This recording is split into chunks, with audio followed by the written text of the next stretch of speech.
First, we need to explain what music copyright is. Music artists own the exclusive rights to their music. This is called a copyright. Artists who make the song have the exclusive rights to make copies of the song, make derivatives or revisions, distribute or publish the work, perform the work in public, or display the work in public. Anyone else who wishes to use the music in these ways must have the permission of the author. Under copyright law, songs are automatically considered copyrighted as long as they are original and in a fixed form. Original means that the song can be identical or substantially similar to other songs. In fixed form means when the music or lyrics have been made or stored on a computer, set down on a paper, or recorded. So if you have those two elements, originality and in a fixed form, then you have yourself a copyrighted song. For example, if you produce a song with a music production software such as Ableton Live or Fruity Loops, and you export it into a file, then that's technically considered copyrighted. Music copyright lasts the life of the artist plus 70 years. So in other words, let's just say John has a copyright to a song, who will continue to own the copyright to that song 70 years after his death. Also, when the song is made by collaborating artists, the 70 years will run from the death of the last living author. The most important aspect of music copyright you should know is that there are two different forms of copyright in music: the musical composition and the song recording. The musical composition consists of the music, the lyrics, and the music arrangements of notes that define the song.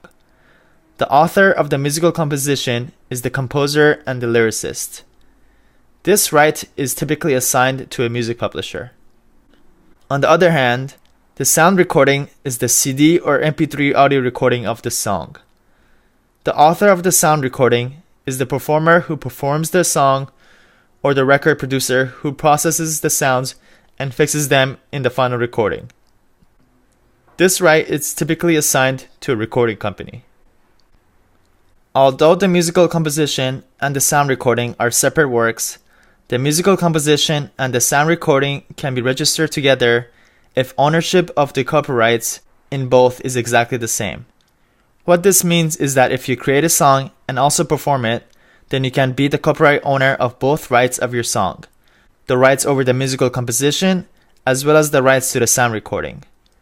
To register a single claim in both works, you need to give information about the authors of both the musical composition and the sound recording. I will discuss more about this in depth later in this course. Now here's where it gets interesting. Each of those rights holders needs to be taken into account, one from the publisher for the music and the lyrics, and one from the record company for the performance and recording. The copyright in the musical composition is different from the copyright in the sound recording. Generally speaking, the sound recording can be thought of as the master, or the recorded performance of the composition. When registering a new song, it's important to protect the copyrights in the composition separately from the copyright in the sound recording.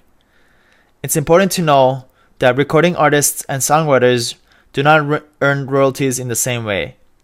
Recording artists earn royalties from the sale of their recordings on CDs or digital recordings.